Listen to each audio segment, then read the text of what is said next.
When you see an artist come in excited, fresh-faced, signing, and then they have great success, how do they tend to change? Or what are the different ways that they might change? This is the interesting thing. Artists that have success always change. And, they always say, oh, I'm not going to change. They all change. There's no way they don't. Some of them, you see the people around them get way more scared to tell them the truth. Dangerous.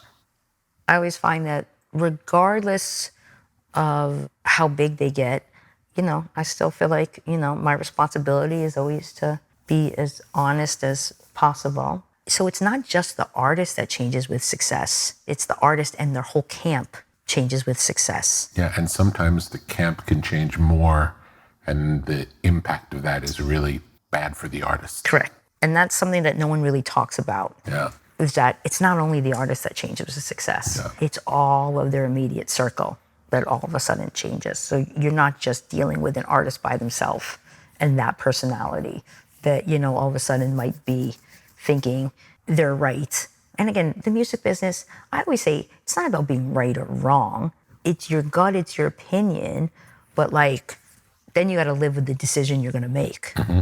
And I'm never afraid to live with the decisions I make. Yeah. But I don't then turn around and accuse people of it didn't work and it was, your fault. Mm-hmm. And I always say, this is the problem with the music business. Saying it didn't work is a bad thing. It should always be, hey, if the music didn't connect in a large scale way, it doesn't mean it's not going to connect tomorrow. Mm-hmm. It will connect in 4 years. Mm-hmm. But it's your catalog that you're building.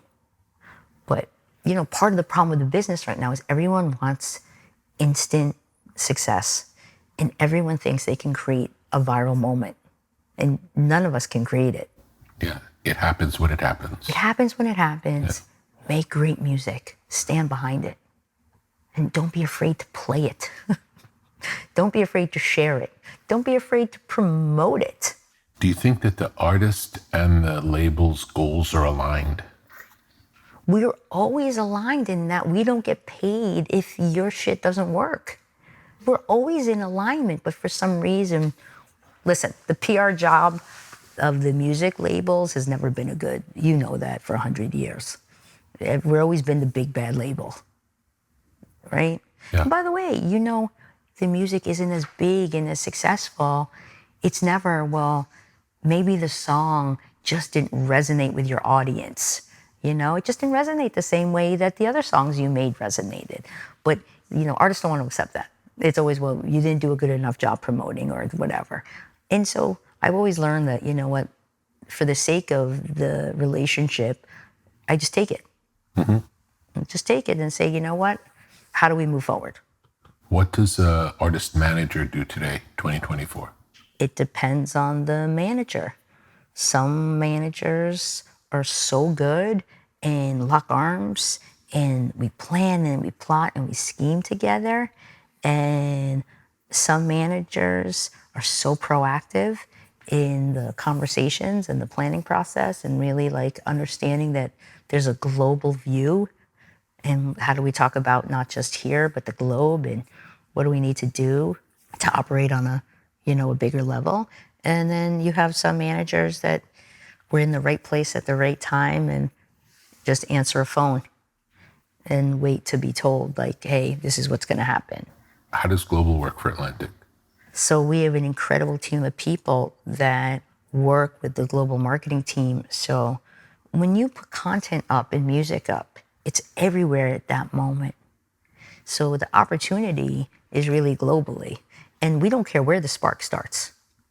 If the spark starts in Brazil, the spark starts in Brazil. If it starts in Taiwan, if it starts in Berlin or the UK, wherever it's going to start, it starts. We have to be ready to meet the moment and fan it and connect this global audience because the community that's listening to Charlie Puth in Korea is so important to it's like the community that's in America. And it's just when content comes out for Charlie, it's just he is such a voracious audience in Korea. We need to serve them just as much as we serve the audience in America. So that team has to know, when he's putting out music, when he's putting out content. So therefore, they can do the right job of amplifying it in Korea. So we're way better organized than we've ever been.